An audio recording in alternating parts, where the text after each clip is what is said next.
Welcome to Health Hour, a session for you by Black doctors, hosted by the Caribbean and African Health Network. Ever sat in a doctor's office thinking, they just don't get it? Or search for health advice online, but you can't understand it? Felt unheard?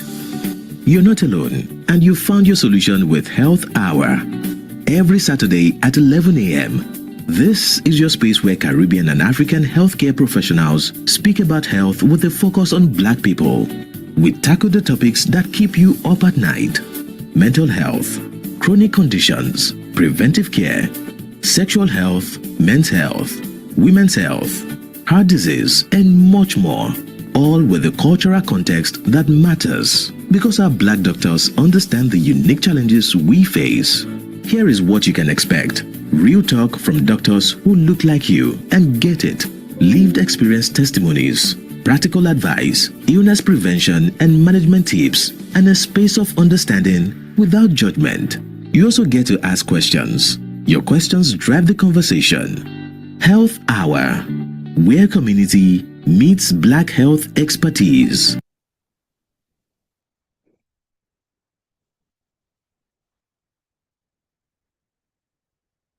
Hello and good morning. Good morning. Today's the 6th of June, 2026, and it's a lovely summer's day outside. Today, our topic is strong minds, open hearts, and it focuses on navigating mental health for boys and young men.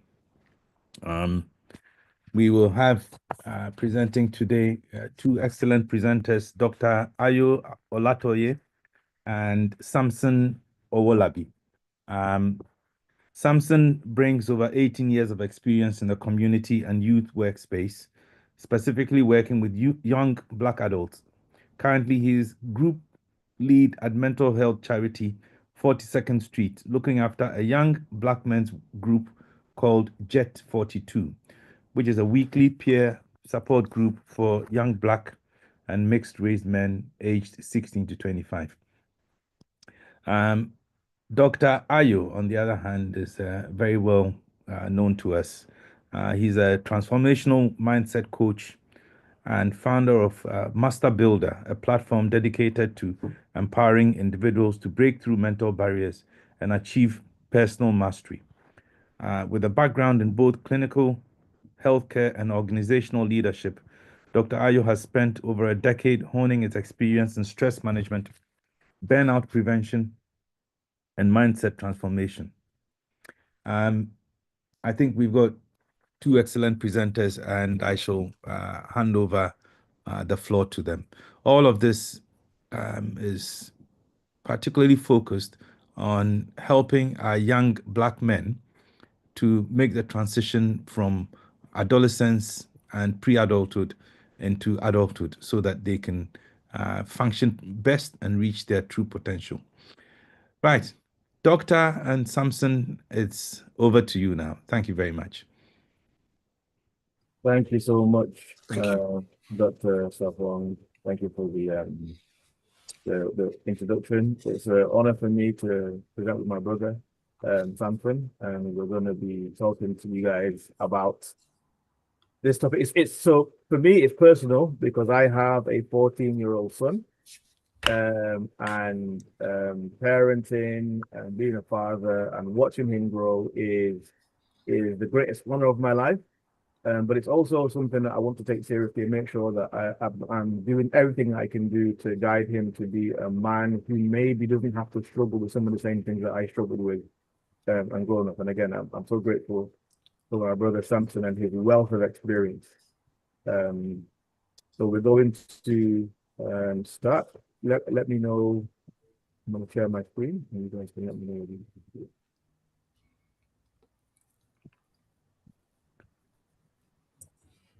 Can I get a thumbs up so everybody can see?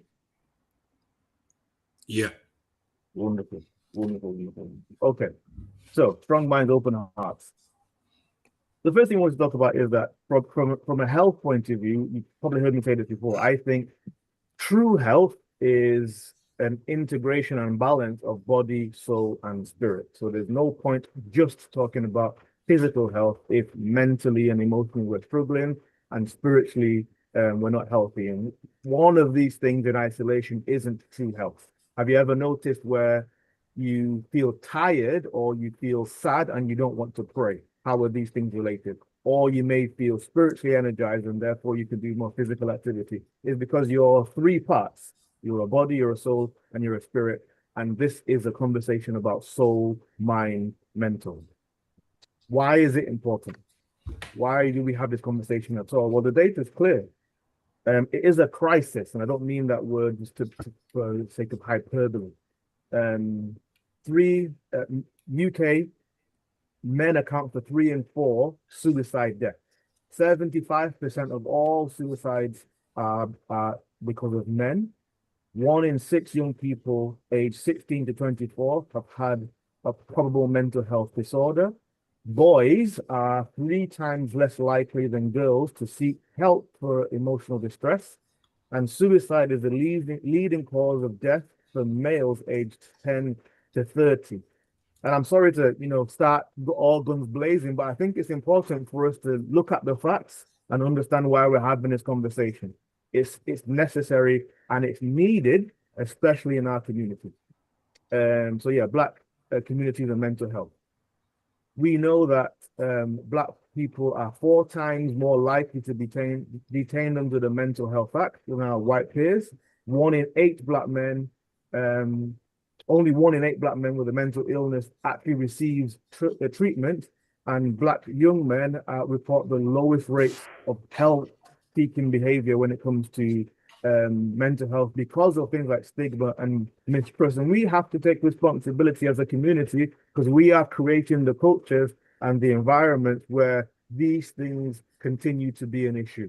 So our hope is that this conversation today will start to change the narrative and change the trajectory so that our communities become safe places for our boys to start talking about what's going on in their head. Why do we need to start talking about conversations early? Because these can literally save lives. When boys grow up in communities and environments where they feel named and heard and respected, all of those things normalize the conversation about mental health. They reduce stigma, they build resilience, and they create foundation for lifelong well-being. Our communities are strong and gifted, and this is something that we could add to our community to make sure that, as well as entrepreneurship and faith, that we're protecting our young boys and men so that they don't end up in mental institutions or end up dying by suicide. So why? It's important because one of the things I've realized with these health conversations is that there's so much shame and avoidance, and we almost believe that, if we talk about it, then it's going to make it a bigger issue. That's not true. Talking about it doesn't make it more likely to happen, but not talking about it actually makes it more likely that there's going to be a significant impact. So this is part of the breaking of the stigma, and it's going to help you by giving you resources to be able to find groups like, Jet 42. Samson, you want to come in? Yeah, and I think, thanks, Ayo. So I think this, again, just to start as you started, things like this are dear to my heart, mainly because, well, I'm a young-ish Black man, shall we say. I've also been a young Black boy, and I've seen all the different types and all the different situations. And I think now, as an adult, and the work that I'm doing, especially at Jet 42 and other places, other spaces, I think I'm seeing a lot and experiencing a lot. I have a lot of stories and seen a lot of situations, and this early, picking it up as early as possible is super, super important. Obviously, it goes without saying that. Obviously, just sounds so obvious, and not even to drag it on. Like, I've seen situations and stories. Like, I've got a story of a young boy who's unfortunately locked up right now. And I think the time that I and some people came in contact with him, an incident had already happened, but there was a lot of shame from him to talk about the steps that it took for him to have actually been in that incident. He grew up in, no parents around, grew up in care and things like that. And when the situation occurred, he had been placed in a home, But this home had no heating. He wasn't living right, just wasn't living good. And he felt shame to be able to express it to people. So he was out at night and an incident occurred. But if we go back, and that incident was incorrect and should never have done that. But if we go back and go through the past and see the steps of the situations that were around him, how everybody around him really just failed him. You know, if he had heating at home, he's someone who likes to be inside. You know, he's not out that night and that incident doesn't occur. So I'm not excusing that incident. I'm just saying that these steps, we've got to go back and look at it. Whenever we meet young people or even grown adults, sometimes we've always got to ask ourselves that question of what was the situation around them that contributed to the where they are now. And I think Ayo said something really important here, which I think we'll touch again a little bit later. And is this concept of shame. Shame is such a big, massive thing in our community, or at least in the communities that I've experienced and I've grown up in, you know, whether that be through different cultures, different faith factions, or even just growing up in your particular household. But I think just to bring it back so I don't go off on a tangent and get too ahead of myself, I think finding groups is important, finding spaces where people can talk and just be listened to so they don't make, you know, an incorrect decision, so we can develop them and train them to where before they're acting, they're actually thinking things through before they're making that decision. I think that's why we're so grateful for Karen to create this platform to have the conversation, because it's going to be on YouTube for perpetuity, so people can just have the conversation and again normalize it. So and continually have the conversation. Yeah, exactly. 1 hour, you know, one weekend isn't going to be the thing that causes a solution. Especially, I think we were talking before this, something you were saying that often when you see somebody act out in as an adult, lots of things have happened to cause them to go down that road. So we need more than one intervention to help them to course correct. Exactly. Yeah. So what does it look to be mentally healthy? Somebody who is emotionally regulated, somebody who is responsible, somebody who's purposeful, connected to family, self-aware, reflective, healthy, helps seeking without shame, present, warm, and engaged. And if you're an adult looking at it and thinking, oh, that doesn't sound like me, then, you know, there's questions to be asked there. And on the journey that I've been in my own mental health and emotional health, there are times where I have had to challenge myself and say, I need to change. I need to, you know, speak to my brother, speak to my family, speak to my wife, speak to people, and make sure that I'm doing it without shame, because when you hide things, they just get bigger. What does somebody who is unhealthy look like? So what does it look like? Somebody who doesn't know who he is beyond what he does. You know that I am a human being, not a human doing? A lot of men don't realize that. Somebody who measures their worth by performance and achievement. So if something happens and you don't perform, now you're not worth as much. Somebody who struggles to identify or express his emotion. Everything is angry or sad. But there's so much more in terms of our emotional palette. Somebody who finds it difficult to ask for help. Somebody who lives with unresolved anger, shame, or fear. And rather than have a healthy outlet, they use things like work, or dare I say church, or sport, or alcohol, or sex, or gaming, and all these things to have their head occupied so they don't have to deal with bigger issues. I'm very, I like this picture here because it's important for us to remember that every broken man is still a broken boy on the inside. And the reason that they're still broken as a man is because they haven't dealt with that broken boy. And it doesn't start at adulthood, it starts earlier. So let's and it continue. even gets on that, it gets difficult, it tends to get difficult as you get older. Yeah. Because you're moving further away from what you see yourself as a boy. But if you don't focus on how to heal that young boy as a man, it just won't work. Absolutely. So one of the things that I like to do is define terms. So when we say these things, what do we mean? So mental health is an overall psychological state about how we think, feel, and good. So you can think about it in the same way as you think about your physical health. So when you are feeling healthy, generally you're describing a positive or good physical health. And when you're feeling unhealthy, you're describing a negative physical health. Similarly, you can have good mental health and negative mental health. Well, the reason it's important, because I think sometimes we intertwine the terms mental health and mental illness, and they're not the same. Mental well-being is feeling purposeful, connected, and able to manage life's ups and downs, because no matter what you do, pray, fast, go to church, do all the things that you do, go to therapy, none of those things are going to exempt you from the natural ebbs and flows of life. But well-being gives you the ability to cope. And mental illness is a diagnosable condition, as opposed to something that's just the natural ebbs and flows. We all feel happy. We all feel sad. We all feel fear. All of that is part of the normal human experience. But any of these things to an extreme can get to a situation of mental illness.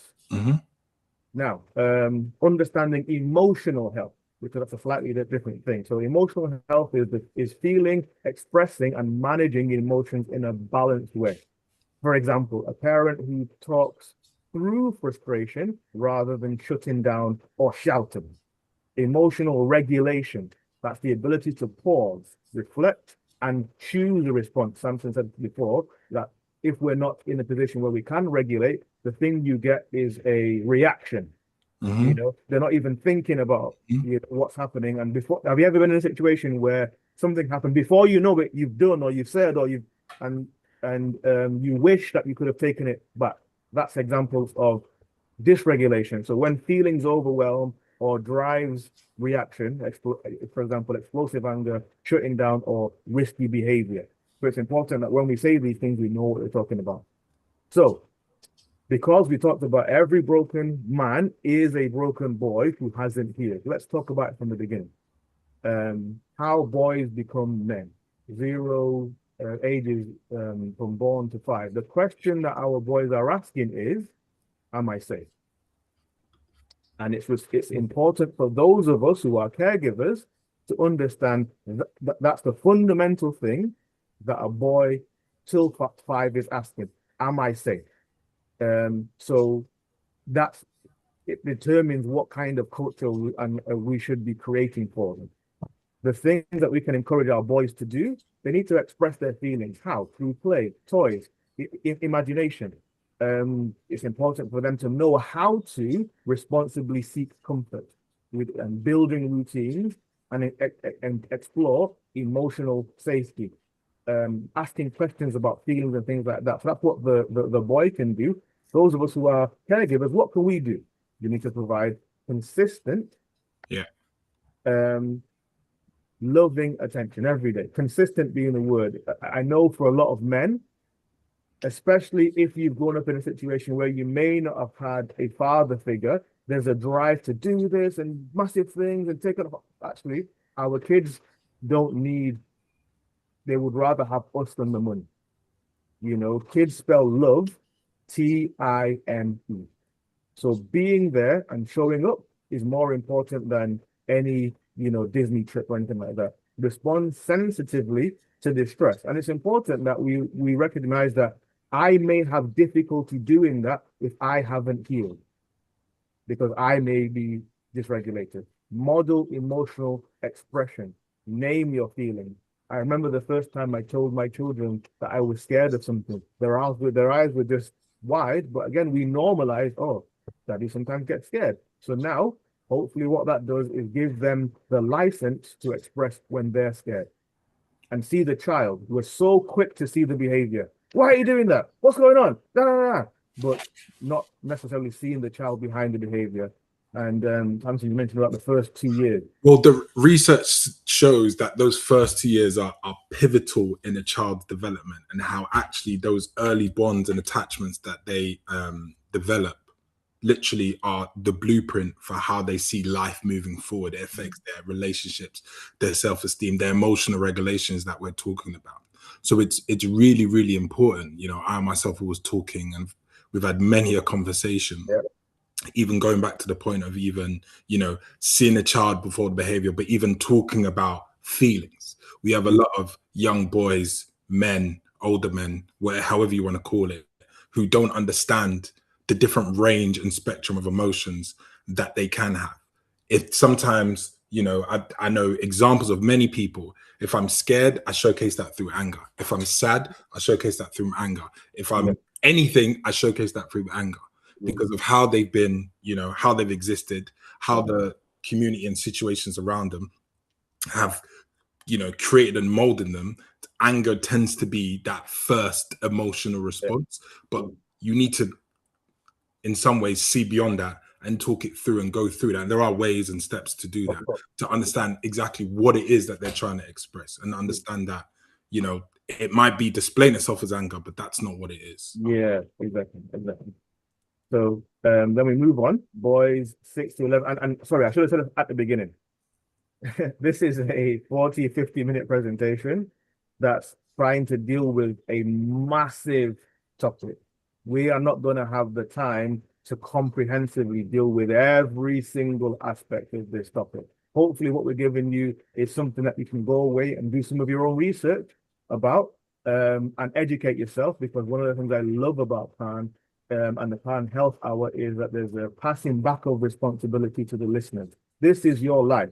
These are your sons, your nephews, and we want to do everything we can to equip ourselves to make sure that we're doing the best for them. So between 6 and 8, the question that they're asking themselves is, am I capable? Can I do it? Now, there's lots of things that we can do to help to encourage that, but as long as we understand the reason why they're doing the things that they're doing, saying the things that they're saying, going the places that they go, and it's to answer the question, can I do it? So when they want to join the football team or do taekwondo or play tennis or whatever, that the fundamental internal question is, am I capable? So what the boys can themselves can do, try. You know, we have to normalize trying, failing, trying again. They have to build friendships. We have to encourage them to develop the skills. Oh, you know, I might want to go into this place and there's lots of people I don't know. Okay, well, let's build some friendships. We have to normalize asking for help. Practice positive self-talk, because you're actually talking to yourself all the time. And I think that depending on the culture and the family that you live in, it is possible to lean toward a negative self-talk. But rather than say, I can't, help them say, I can. So in our house, we say, we don't say I can't in the family. I can do it. If the answer is can you, or if the question is can you, the answer is yes. That's what we've taught our kids. Share your feelings. Now, again, we have to be careful because of the situation that we are, and we want to make sure that our kids recognize who is a trusted adult. It's not everybody you share everything with, but there are people in your life that we can encourage this. And what can we do? Encourage effort over perfection. So the data suggests that when you say well done, when a child does well in a test or well in football, it's not necessarily giving you the result that you might think it's given them. It might give them a sense that it's the achievement that gives them value. And they're not always going to get 100% on everything, especially, you know, those in our community. Ah, you got 99? Who got 100? Has he got 2 heads? All this kind of stuff. But it's important that we recognize, because we know as adults, actually, it's the effort, it's the continued effort, it's the try again. So if we can get them to recognize, oh, well done for the effort. I really saw how hard you were working in that game. I saw how hard you were revising, rather than focus on the result. That's important. Validate their feelings. I understand that you are frustrated. How often, of those of us who are adults, and maybe we've done it to our kids, we've minimized what they're feeling. You know, in my day, we didn't do that. We need to move away from that. It's also, sorry, just to comment, it's also what we was talking about before, a completely different day and age now. Yeah. Everything that they're experiencing, a lot of the young people, is completely different from how we experience it. So the comparison is just completely false and extremely dangerous. Yeah, exactly. So yeah, support social skills development through group activities and play, create safe spaces. And I think the phrase here, without judgment, is so important. As a parent, as a caregiver, as an uncle, as an auntie, your opinion weighs so heavily on our boys. They want to do well. They want to impress. And if we create in situations where they feel judged. They're not then going to come and talk to us when they have real problems. Now, repair. Whoa, this is a really big, important one because I am not perfect. We are not perfect. And if I am not careful, I will, well, not even if I'm not careful, I will show my humanity to my children. So it's important for me when I recognize that I've done that, I've made a mistake, or I've been dysregulated to come back and say, oh, so I shouted this then. I'm sorry about that. I'm sorry I overreacted. Can we talk about this and repair rather than maybe some of the houses that we lived in where there was a shouting or there was, beats and okay, your ice cream, rather than actually talking about what happened. And both Samson and I were talking about this before the presentation. Hugs for boys, it is so important. Counterintuitively, So important. There's data to suggest that boys need hugs more than girls need hugs. And we need to normalize it because are we creating an environment where girls get, more physical affection than our boys because we're being rough and tumble or get up, son? No, boys need hugs. And I think that and when we're talking about hugs, I don't mean a dap and a slap. I don't mean any other, however else you want to put it. I mean an immediate, serious, full hug that engulfs them. Because really and truly, look, my even the work we do at Jet 42 and others, we listen to the medical advice, but we're not medically informed, right? This is based on experience and learnings and research and training and actively being out there. And I can categorically tell you the difference in hugging and actually in that moment of the hug, seeing barriers drop down. I was talking before, it's quite easy to build up a defense. It's extremely easy. It's really, really difficult to break down the defense, and this is where, notes for adults, being extremely resilient comes in because it will take more than double the effort to break down and get through. It's not because you've hugged someone one time or you listened to them one time or you said, I love you that one time, that now they're just going to open up everything.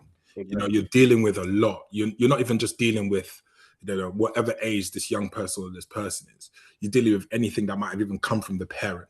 Dealing with the outside, you're dealing with more than just how old they are. It's really, really important. Hugs are so. I'm not saying start hugging them every 5 minutes. Like, relax. Let's have sense. Let's have the sense. Yeah. But it's important to recognize that boys need it. Yes. So 12 to 18. The question that these young men are asking is, who am I? Because everything at this stage is trying to dictate who they are. School is, friends are, social media, peer pressure, all of that kind of stuff. So it's important. And it's a natural question. So the young man at this stage is shifting his focus and his allegiances from family to maybe peers. And that's natural, that's normal. There's no need necessarily for that to be a clash. And we just have to understand that we have to create an understanding of who they are. I like the story of Moses in the Bible. Moses was a Hebrew and he was adopted by Pharaoh's daughter, but was nursed by his mother. And one of the things that we can assume that his mom did is tell him, you're not one of these people. You're a Hebrew, because the Bible says that when he went out and looked at his brothers and saw one of them being oppressed by an Egyptian, and he felt empathy straight away. Yeah. He wouldn't have had it if he thought he was an Egyptian. So regardless of the culture, because I know for parents there can be a concern, or okay, all these influences that are telling my child who they are. No, you tell your child who they are. Sit them down and be consistent about it. So what can the young men do? Reflect on identity and values. They need to know who they stand for. Seek authentic connection and realize who friends are. No social media. There's significant amount of growing evidence to say that social media is not healthy for developing brains. It encourages comparison. And the thing about social media, it's somebody's highlight reel, so it's not real life. And not only that, is that the excessive use of screens gives the user dopamine without having to work for it. And dopamine, when you work for it, let's say when you exercise or when you do a football game or whatever, that's healthy for your brain. But dopamine without the effort is toxic. And the brain does not fully develop till 25. So it doesn't matter what the law says. At 18, this person's brain is not fully developed, but we have to help them, even though they may not necessarily see it as that. They need to engage in healthy risk taking because they need to know what it's like to try, fail, try again, and grow, and communicate honestly about feelings. Samson mentioned it before. Everything is anger. I think we can recognize that in our teenage boys. It is our job to help them understand. I don't think you're angry. I think you might be sad, or I think you might be scared. I think you might be disappointed, and giving and helping them get the vocabulary for it. Other things that we can do. So without judgment or ridicule, when someone comes and says, "This is how I feel," okay, let's talk about that. Avoid performance pressure. In certain communities, that's going to be difficult, man. Difficult to do, but we have to recognize what we are doing to our young men by putting all of that on them. Model emotional honesty. This is how I feel. Let them know that vulnerability is a strength. The ability to say, I feel scared, I feel sad, I feel pressure. When you look at storms and you look at trees, this tree that stays stiff is the one that breaks. The one that has the ability to flow with the wind is the one that survives. We're all going to have storms in life. And just on that point, I think that pressure word is so important. You know, a lot of the time people go into situations. I can't remember the statement. They were like, you know, before someone's, I don't know, doing a talk or doing something public, I'll say, oh, no pressure. You know, one of the things I constantly say, you might have heard it, I say it to other people, before they're about to do anything, I tell them, no, there's all the pressure. Yeah. There is pressure. Like, let's not shy away from the reality of things. Let's learn to deal with it. And remember, you are good enough, even with or without pressure. It doesn't matter, because you will just be who you are and move the same way. Yeah. Again, to Samson's point, the thing about resilience is, my view is, resilience is a thing that you realize you had retrospectively. It's a product of the thing. Human beings, we are hardwired to avoid discomfort and pressure and to go towards comfort. But growth often happens in pressure and uncomfortable situations. So if you avoid the pressure, you avoid the growth. And there's a big, I think, epidemic of young men who are struggling with, I think it's a psychological concept of failure to thrive. That kind of guy who's been playing games, or they're living in their parents' basement, they can't keep a job because either they have been cocooned from pressure from their parents, or they've actively avoided it. So they don't know how to deal with what is the normal pressure of life. And that's part of growing up. You know, we need to encourage healthy friendships, and we need to make sure that we're staying close and curious. One of the things that we were talking about before this is that intentional parenting is so important. You know, we need to make sure that we know what's happening in our children's life. Do you know who your friends, your child's parents, your child's friends are? You know, what they're doing with their time in their room. All of these things, like, I don't want to, you know, take a step back and feel like proper parenting is overbearing and I have to pick up my son from a mental institution in 10 years' time. No, parenting is involved.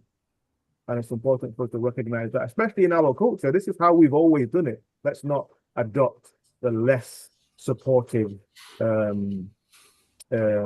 way of parenting that maybe society is telling us.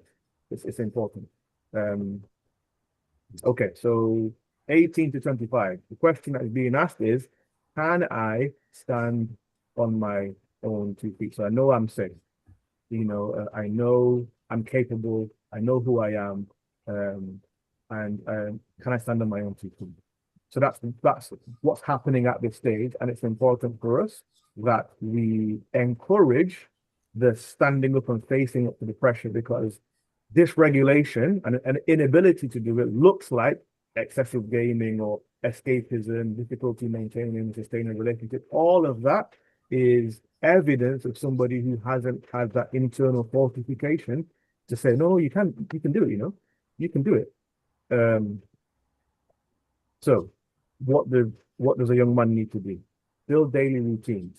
Actually, daily routines are more important than any fantastical thing that you can do in a moment. But this is the thing about human nature.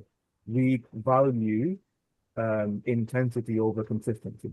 And we forget that doing something small every day is actually more important to a successful life than doing something massive. And we need to help them understand that. Develop skills and competence to take on challenges. Seeking mentors. Mentors are such an important cheat sheet, if you will, for learning. There's going to be somebody in life that maybe has gone where you want to go or knows what you need to know. Seek that person out.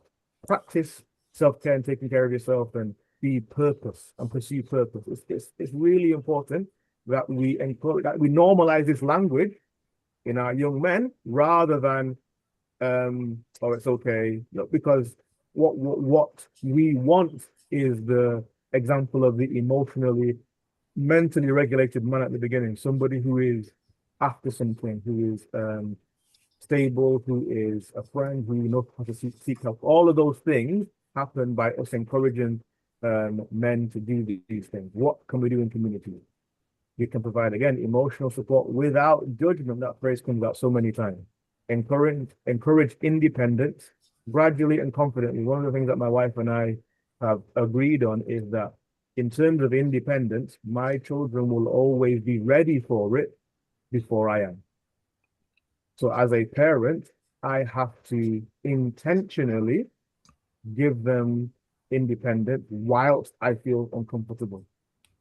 Because if I wait for me to feel comfortable, it's going to be too late. And we model that. So in terms of when they can go to the shop by themselves, when they can ride a bike around, all of these things, they're going to be ready for before I'm ready for it. So I have to be intentional about that in terms of giving them responsibility, because that's how they grow. And if I can protect them so much that I'm underdeveloping them, and I'm not doing them any favors. So recognize anxiety and fear behind avoidance behaviors. There's a book I'll talk about later called He's Not Lazy. And basically the theme of it is that there are young men in our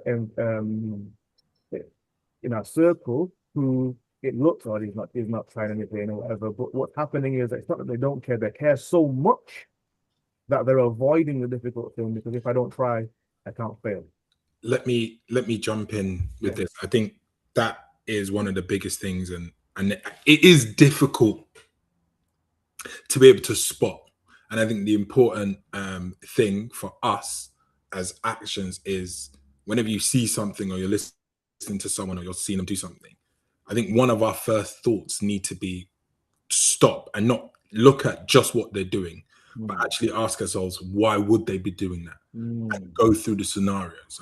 I'll tell you a quick story of this. Is a few years ago, someone would come into where we were, and in the heat of heat, we're always wearing a jumper.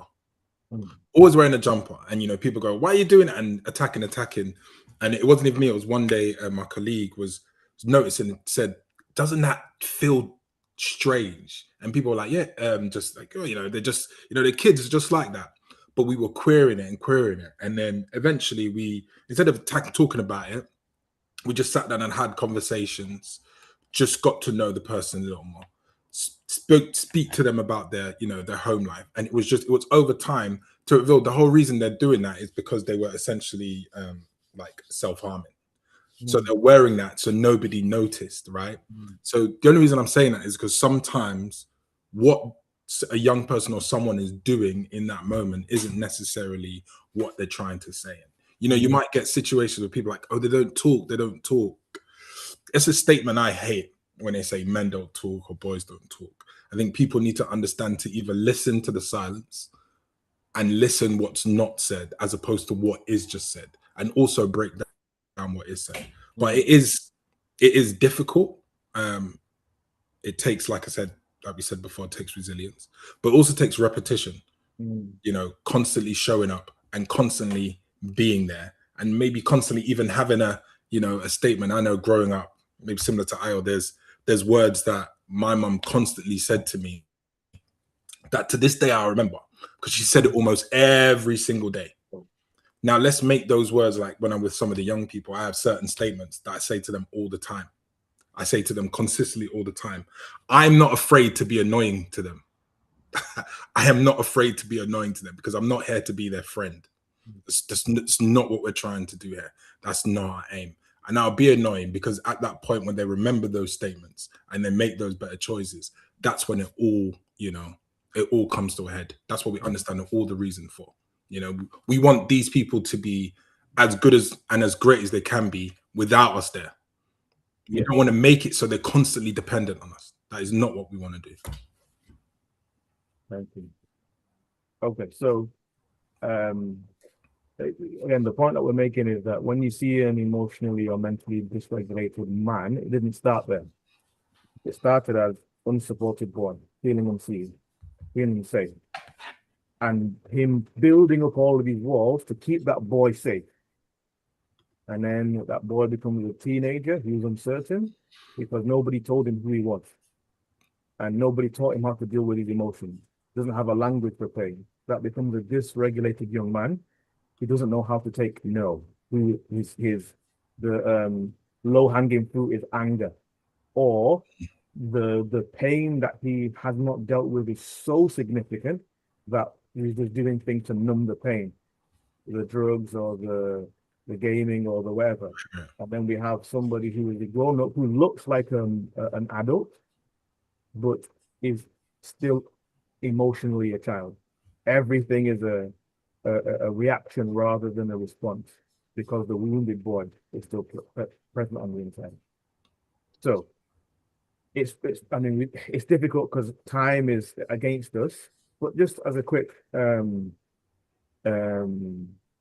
topic, we talked before about, don't just look at the thing that's happened. So the things you might see are anger or emotional withdrawal or risk taking, reckless behavior, substance misuse. And you know, we have said in society these things are bad. I'm not saying that they're good. I'm just saying that's what we said in society. But we're not asking ourselves the question, well, how did we get here? Why is this person doing this? And we forget that sometimes, just like Samson was alluding to, the silence is somebody's inability to talk about childhood neglect or emotional abandonment. There's unprocessed trauma there.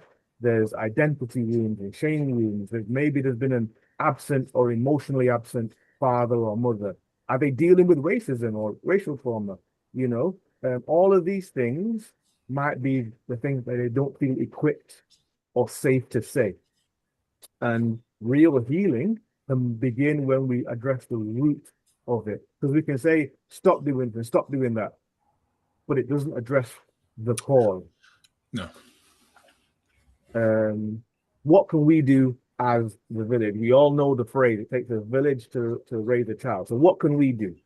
We can emotionally validate our boys and young men, honor their feelings without minimizing them or dismissing. That's a big thing. How often have you heard or said to somebody, that's not important, that's not a big deal, you know, be a consistent presence.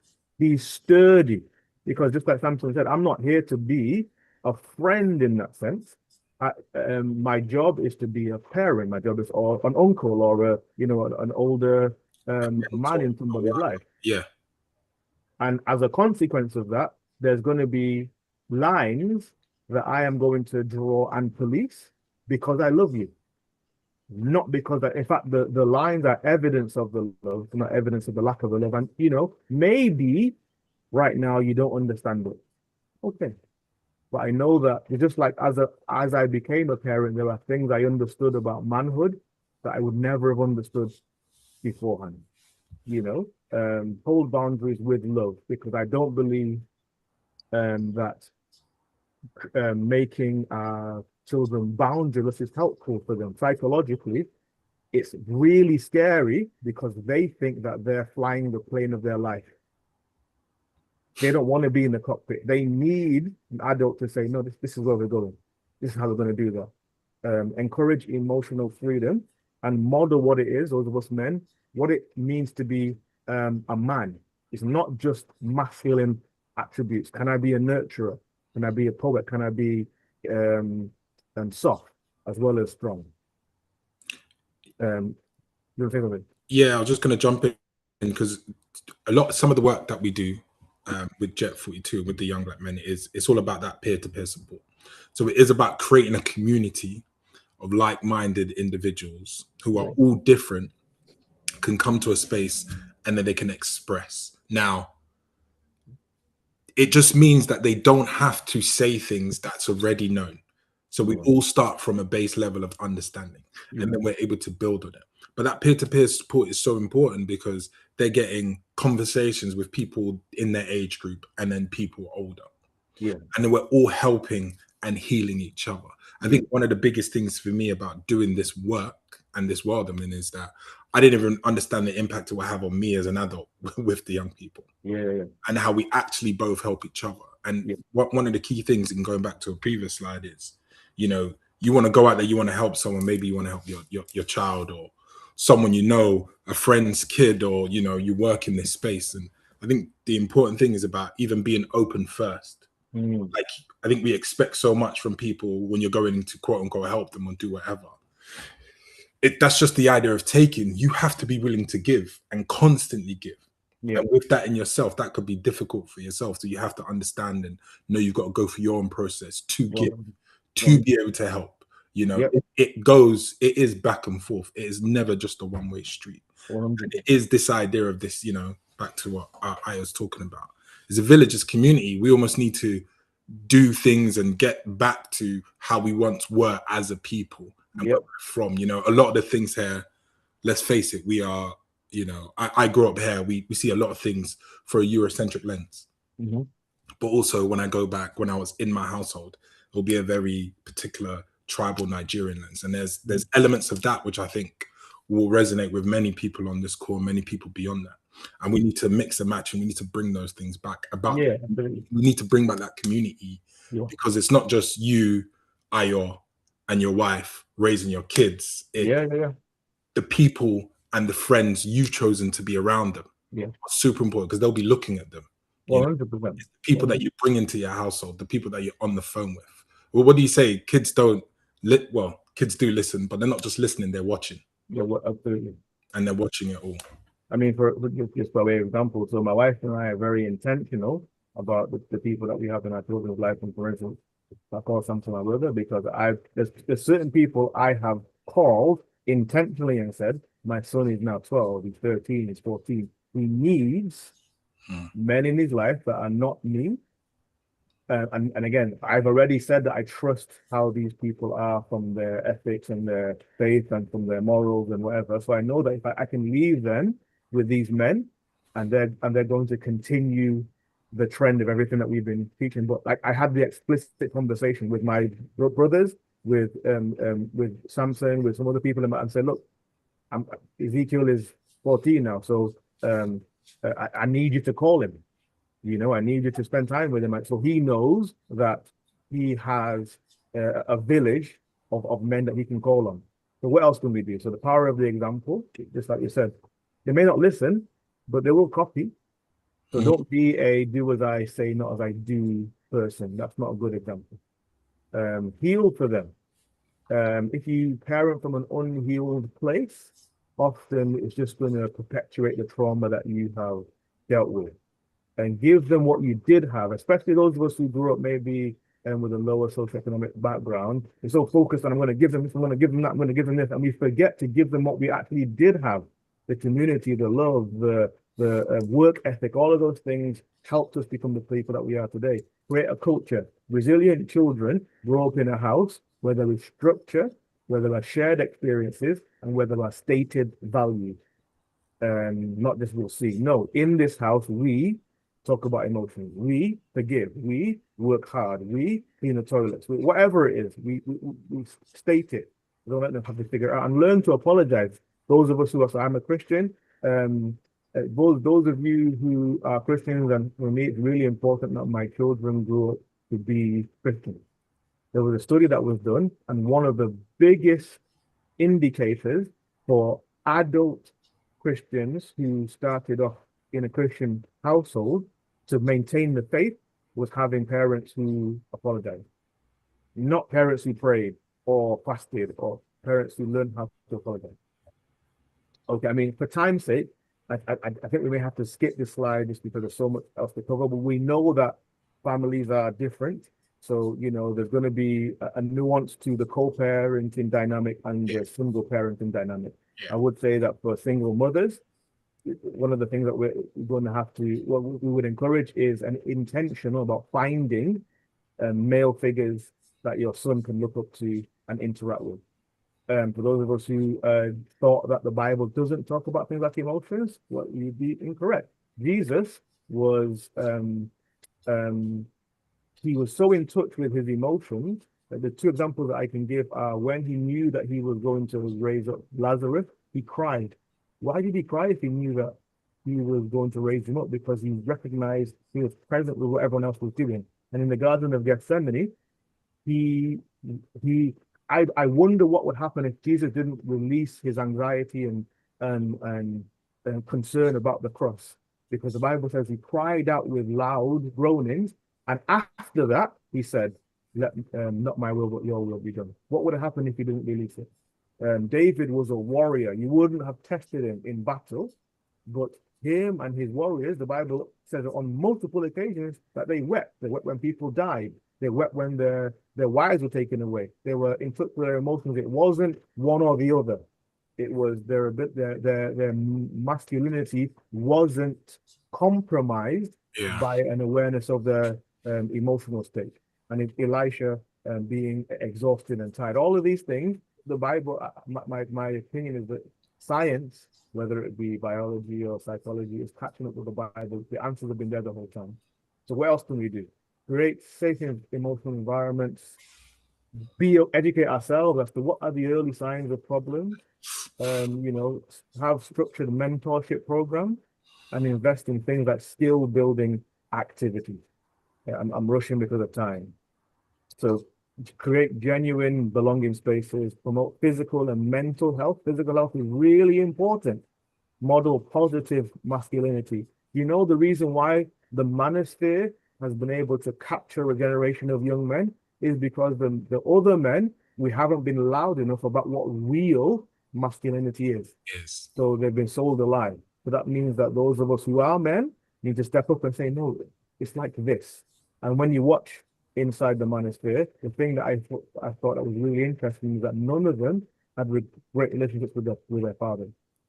I think you know, it's another topic for another day, but fatherhood, I think, is the skill for the manosphere. Offer leadership and responsibility. So what can it look like when there's trouble? So with being withdrawn is one big issue. Irritability, mood changes, school difficulty, or even a reluctance to go to school. There was an issue. Emotional outburst, and not just I don't want to go to school, like a consistent, you know, if something happened, are they being bullied? All these things are because, again, an intentional and involved parent will be curious. Emotional outbursts, anger, tears, and sudden reactions, moderate concern, a feeling of hopelessness, and nothing gives them pleasure, nothing to look forward to, increased risk-taking, social isolation, just playing games, not talking to anybody, no poor sleep, and disruptive sleep patterns. When is it a crisis? When there is talk about or evidence of self-harm or self-injury, suicidal thoughts or behavior, severe aggression. And these are the times that it's a crisis. And what we're trying to say is that prevention is better than cure. Obviously, there's resources around when it is a crisis, but we don't want to get there. We want to provide our boys and young men with the tools not to get into crisis. Where can we get help? GPs, child and adolescent mental health services, NHS talking therapies, mental health challenges. Like there's lots of information online, and you know, Natasha, if you can put in the chat, Khan has some special resources that again are geared culturally specific to the Caribbean and African community. We need to model what it is to be a man. and what do we want it to look like at the end? So self-awareness, purposeful, responsible, connected, compassionate, courageous, and authentic. That's what it means. That's the goal. When you see a 2-year-old boy, a 3-year-old boy, a 5-year-old boy, a 15-year-old boy, everything that we're doing in that boy's life is to get him to this point. Now, again, I'm just going to put these on. These are going to be on, this video is going to be on YouTube, so you can screenshot it. These are some Instagram sources where I think that they're really, really good. So Samson and myself are on there. Dr. Russell Ledette is talking to teens, and a lot of the other ones are talking to teens and parents. There's information on YouTube as well. So again, I'll just leave it on so you can do a screen grab, especially when you're watching it live or when you're watching it on YouTube. There are lots of resources like books. I talked about He's Not Lazy before. So again, there's lots of men who, again, they have what looks to be a failure to thrive. But what's happening is that they care so much that the prospect of failure is too much. So they don't even try. There's Dr. Joel Tudman, The Fight to Find Yourself, moving from uncertain to unstoppable. He talks about his emotional journey when in his 40s to figure out who he was. Jocko Willink, The Way of a Warrior Kid. All of these things are, again, building resilience and a forward-thinking, progressive young man. I think Jason Wilson is probably above the rest in terms of his work with young people and getting them to go from a state of emotional incarceration, which is what he talks about, what a lot of men in, and to become the man the moment demands. So his book, Cry Like a Man, focuses on the fact that, so one of the things we say to young people is men don't cry. And we have all of these misleading mantras, and we forget that God designed our tears to release stress hormone. But actually, that's why you feel better after you cry. Now, if we teach boys and young men not to cry with tears, then he says that they cry in other ways. Yeah. That is the reason why they misbehave and all these behaviors, because we haven't taught them to emotionally release where they're coming from. There are some films, the Inside Out 2 is a really good one, Mick Robinson's Puss in Boots. These, again, they help people think about where they are emotionally and what's happening. It's good for parents too. And I think it's good for parents to watch with kids. I didn't grow up with parents who watch films with me, but I've normalized that with my children. Encanto is a great film about value and family. Anton Fisher is a bit more mature, but again, a real important film in terms of self-discovery. Aquila and the Bee, about achievement. And what we noticed is that I was looking for films, but a lot of these, they're not about men. So again, we need to start creating these kinds of things so that we can see ourselves, our young boys can see themselves on screen. There's the Karate Kid and there's Exhibiting Forgiveness. So again, I would encourage everyone to watch Exhibiting Forgiveness. It really deals with that, the lineage of passing trauma to a child, the child having to grow up, have their own family and not dealing with that trauma. And then fighting against passing that trauma onto their own child whilst trying to heal themselves without understanding how to heal themselves. And it's centered from a Black man's perspective. It's a really, really good film. Now, what else do we have? So, practical things. I mean, we kind of touched on this before. Again, I'm aware that it's 12 o'clock, so I'm just going to read a slide on, then we can go back and look at it. And the final reflection that we wanted to leave you guys with. Every broken man has a broken boy still inside him. And I think that picture is just so powerful. And rather than look at just the behaviors, let's ask ourselves, what happened to him? What was around him? And yes, so those are our, if you wanted to get in touch with either Samson or myself, these are our Instagram handles. And yeah, again, it's difficult because in an hour, how much can you cover? But there's so much. Yeah, exactly. One point I will add in, just something I wanted to make sure get across, and I'll make it quick in the essence of time, is even going through and addressing things with a young person or a man. It's not just going all guns blazing. Sometimes, like I call it like just adjacent assistance. Like if you notice someone has, I don't know, their clothes are not ironed, rather than ridicule or pinpoint or go direct because of the sake of embarrassment. Have a session where you include everybody and you talk about, listen, I want to show you like how I iron my clothes, or talk about something. So you're directly helping them, but you're helping everybody, but you're not pinpointing and letting them live with that shame. But now they're learning. We have many incidents like that, situations like that, where we've done things where we call it like adjacent assistance to them, which actually helps them because they know who it's for, but they also now feel included. And then everybody can develop and learn together. So then moving forward, peer-to-peer support means we all know this, so we can now all help each other to move forward. So if their friend notices something, it's like, we know this, I was there, remember? We want to encourage that because, again, we're not around all the time. All right. But yeah, thank you for the time. Dr. Sapong, I believe you're going to get some questions ready. Right. Thank you very much, guys, for such an illuminating presentation. I think I've always suggested that Khan should have some talks that are repeated every year, and I'd nominate this one for that. Maybe every year with revisions and updates would be very nice. I think eventually at the heart of all this is communication. Communicate with the children, the boy and the girl, of course, because remember, this applies to girls as well. We've only chosen today to focus on the boys because the statistics are that glaring. Educate yourself as a parent, and perhaps even as a grandparent as well, because I look at a lot of your slides, and I was beginning to feel that I hadn't been such a great parent after all.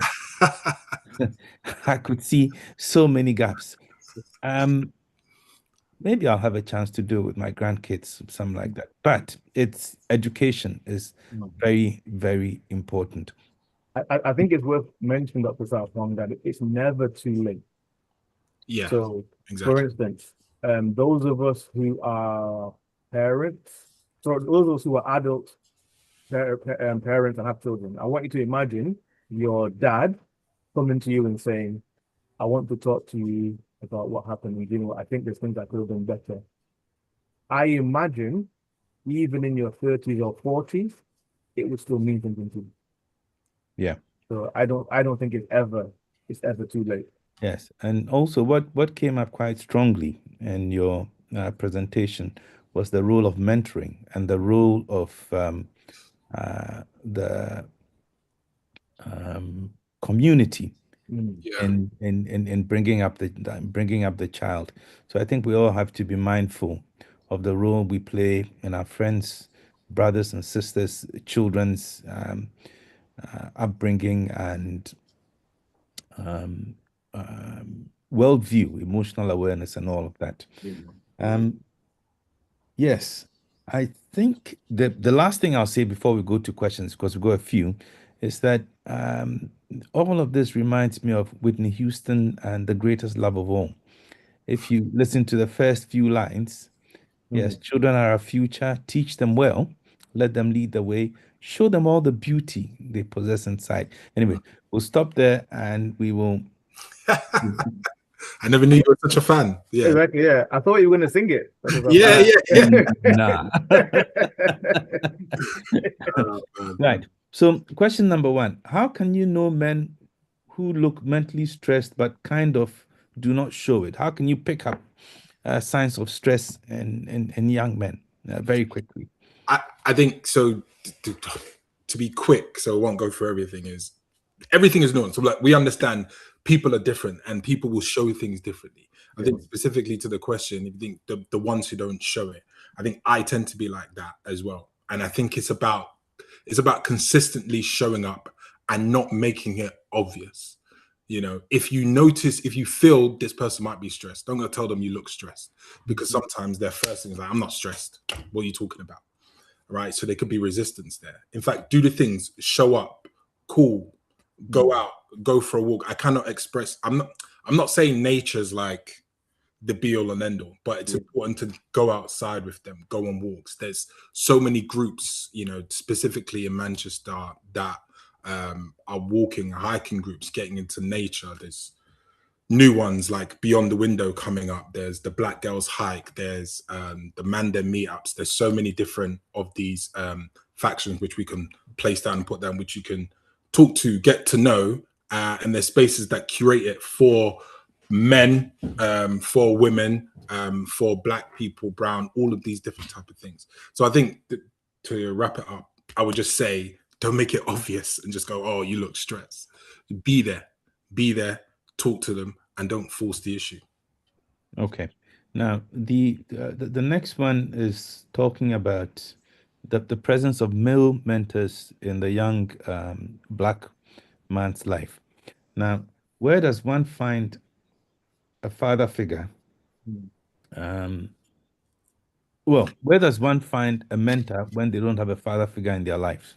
That's a great question. And I think, again, it's indicative of where society is now.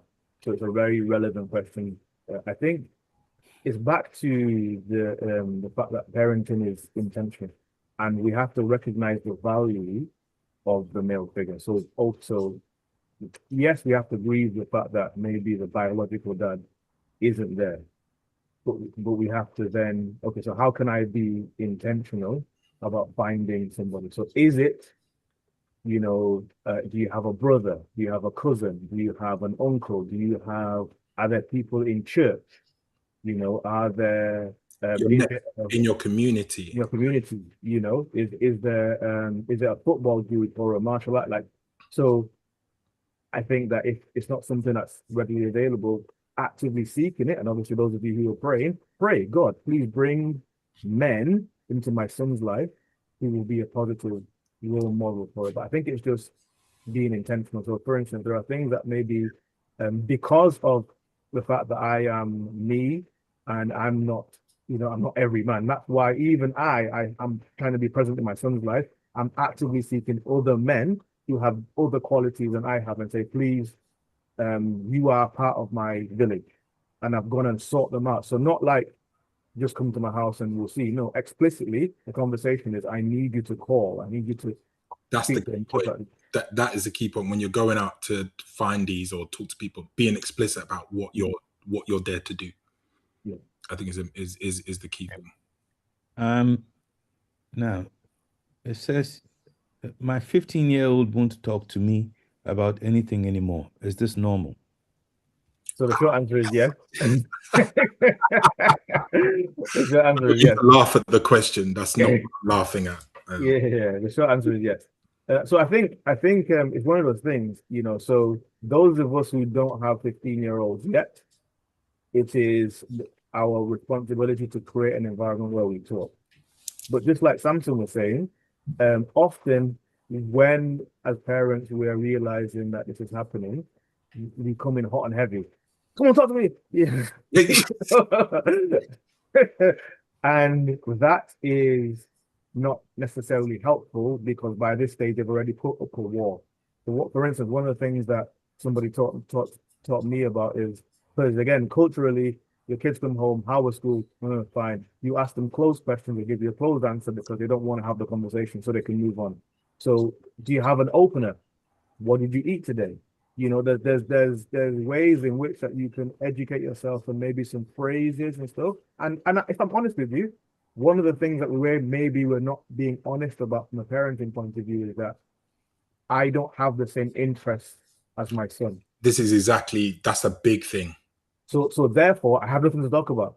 So for instance, what does he like? Mm-hmm. Have you spent the time to educate yourself? Does he like games? I know you don't like games, but have you spent your time figuring out, okay, he likes this game. Let me figure out what this game is about. He likes Formula One. He likes jiu-jitsu. Okay. So now I can ask him a question and he might even be like, huh? When did you learn about it? But at least it's because by the time he's got to not talking, lots of things have happened. So there's not going to be one pill, one solution, one time. It's going to be over a period of days, weeks, maybe months, maybe years, where you can reverse and normalize in talking to you, whilst recognizing that, again, it's a natural thing. It takes that time. Teens, what they're doing is they're naturally pulling away from their parents. That's normal. So we have to, balance that. Okay, now it says, how do we get our statutory sector, including schools, to understand that we are not all the same and that we, Black organizations, need to be resourced to provide culturally and religiously safe services? We consistently experience inappropriate treatment and the trauma throughout generations. I'm not sure how close. That is a big question. Yes. Yeah. And I'm That not is- sure how that closely relates to the topic we're talking about, but hopefully you can cast light yeah, I think I understand the premise of it. I think one is there's not going to be a straight answer that you're going to get in the next 30 to 40 seconds that's going to answer such a question. But I understand the premise. And I think it's about these groups and factions that are around and not doing things in isolation or singular, doing things together, finding your tribe and coming together. And then maybe you've got to go to those schools or go to these factions, go to these spaces with a group. And the basics, you have to be specific, you have to be organized. Like there's certain things you have to do and model consistently. But I kind of think don't be afraid to do things yourself in your own community, find these groups or create these groups. Maybe you probably have friends or people around you in the community who are probably extremely like-minded, but nobody's really taking that first step between yourselves. And it needs someone to take that first step. Okay. I constantly have conversations with Ayo, we have conversations with so many people. And we've got so many ideas. We've got so much. I guarantee everybody in there in this chat has a ridiculous amount of wealth of resources and knowledge. But how many times do we all come together and swap it? How many times do we share and swap? There's, fears in play. We ourselves and adults, we're dealing with everything we come with as well. Yeah. So yeah, I would just say just find those groups, but that's a much bigger. Yeah. Can I just normalize that? Can I just I don't have this something said. I think we should normalize being involved in terms of the school. So maybe because of business and working the still feel like always be so for instance, my opinion is that I lend my children to the school to let them educate them about things that I want the school to educate them about. But the education of my child is my responsibility. And if I feel that the school is doing something that is not aligned with my values, there's a conversation that we're going to have, so normalize it. Because sometimes we're even concerned about being perceived as bully or whatever. I'm just saying that doesn't matter to me. I've made the choice that my child's development is of utmost priority. And if that causes you to view me a certain way, no problem. But I'm still going to come in and have a conversation because maybe you don't know, teacher, head of year, maybe the things that you don't know, but what I'm not going to do is not use my autonomy. You're going to hear from me exactly if you need to. And there's loads of people in Manchester. There's loads of groups in Manchester. None that come to mind to shout out, but I do want to shout someone out. There's a woman in Manchester, Angeli. If you know her, contact her, or don't bombard her. But she's got a lot of insight and can point people in good directions as well. Very well versed. I'll put the last two questions together. Yeah. And then hopefully we can wrap up. It's been very, very, very good.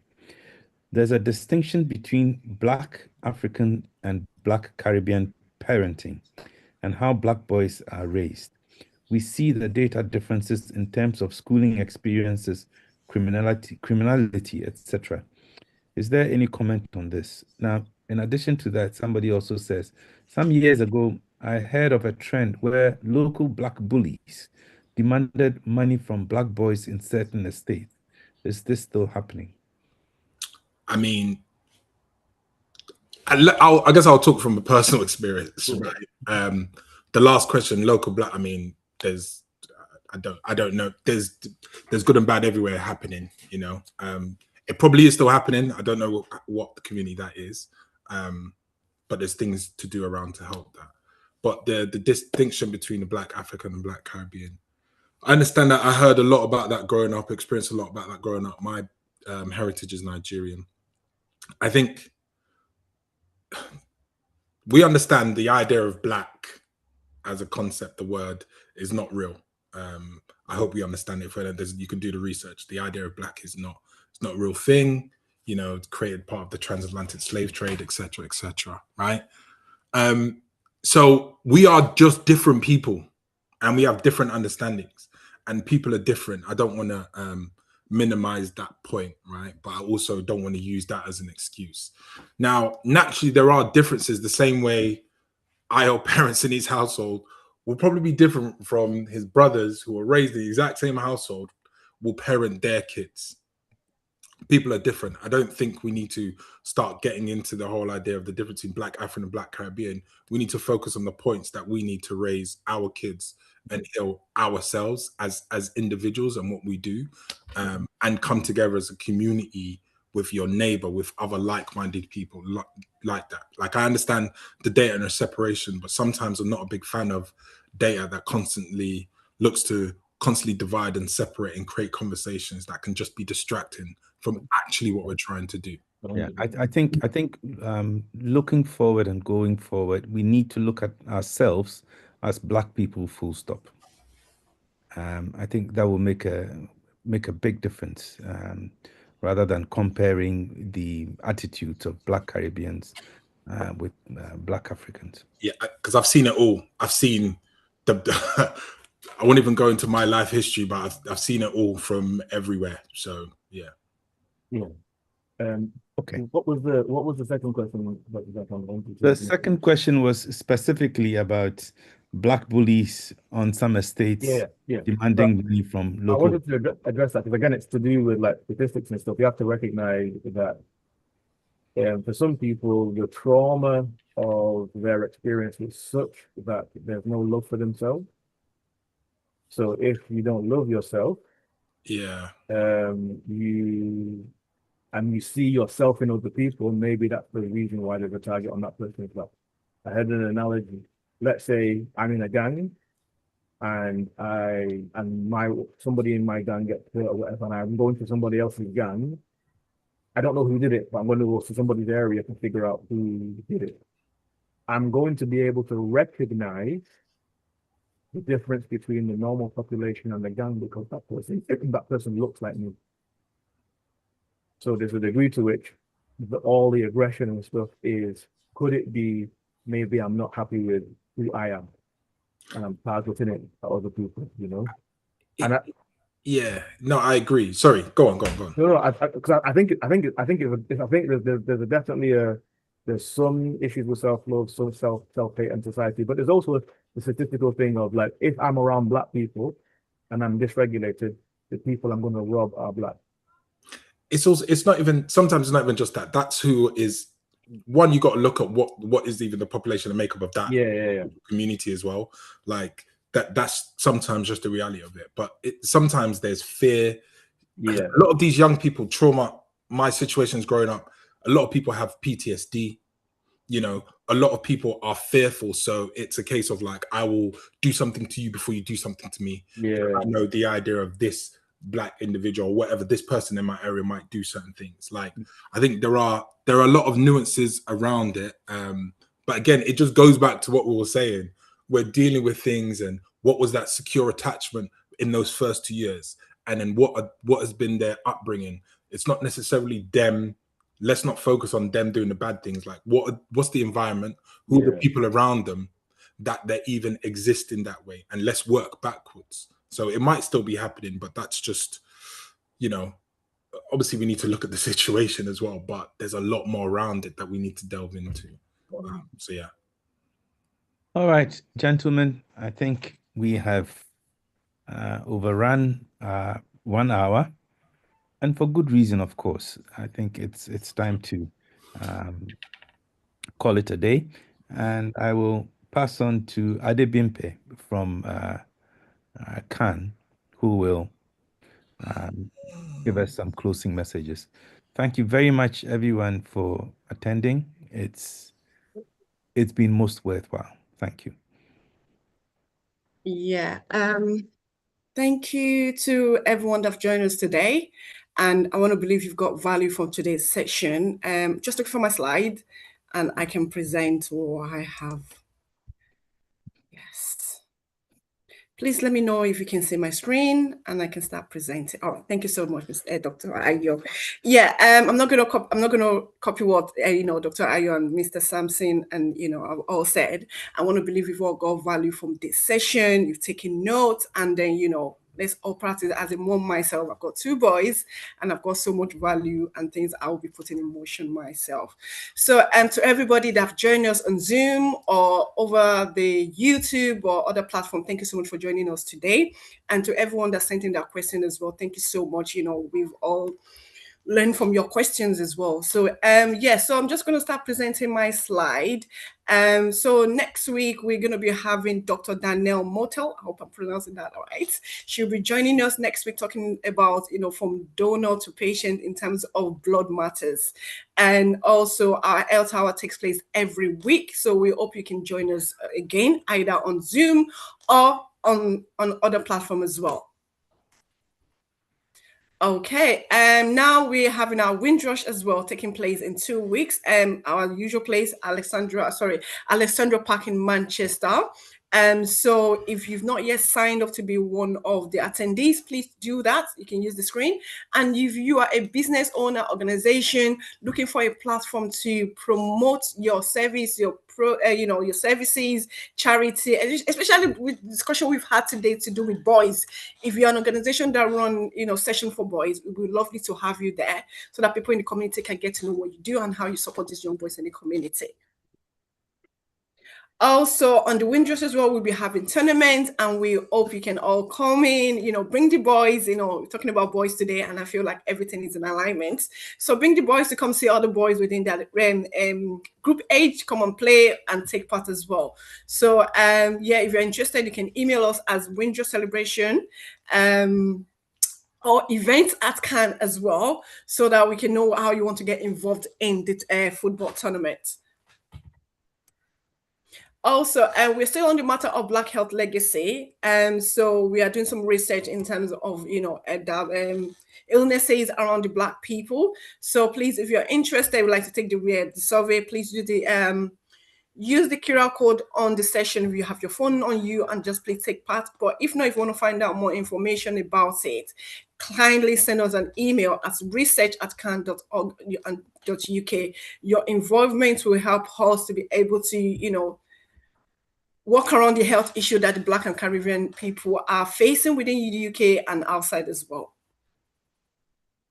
Safe step as well. So this is where we're talking about sexual health, how you feel comfortable and accessibility for all. So this is directly for everyone, Black, African, Caribbean, Latin Americans, and other community around Lambeth, South Park, and Lewisham, I mean, that's in London.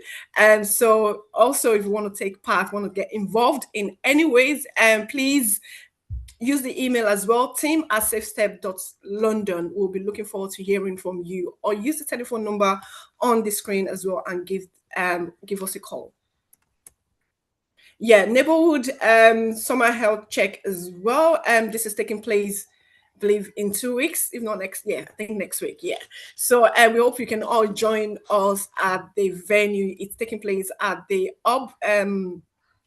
Gotten Hub, not far, depending on where you're coming from. There will be lots of check to be done: blood pressure, cholesterol, blood sugar, and HIV, and every other things will be taking place as well. We'll be providing you with hot drinks. We hope the weather is going to be good, so we can all have a wonderful day. And also, we are recruiting for stall people within this health organization. So if you're interested and you would like to take part as well, please email Fabiola at can.org.uk, or also at events@can.org.uk. We would like you to take part. So everyone is welcome. Yeah, and that's come to the end of my slide. So once again, thank you to everyone that joined us, and we look forward to seeing you next week, where we'll be talking about blood health. And thank you, Dr. Ayo. Thank you, Samson and Adibimpe, Dr. Sapong. This session took a lot of people to put together, and we just want to thank you for your contributions, your time completely, voluntarily being here for us and for our community. We really, really appreciate your advocacy and support. I'll see you all next week.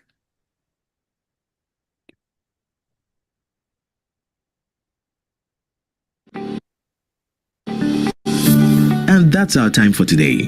Whether you joined us on Zoom, Facebook, LinkedIn, or YouTube, thank you for making the Health Hour part of your Saturday. We hope today's session gave you the right dose of health wisdom that you can share with your friends and family. When we share knowledge, we strengthen our entire community. Mark your calendar. Next Saturday, same time. Got a topic in mind? We want to hear from you at health@can.org.uk. Health Hour, hosted by the Caribbean and African Health Network.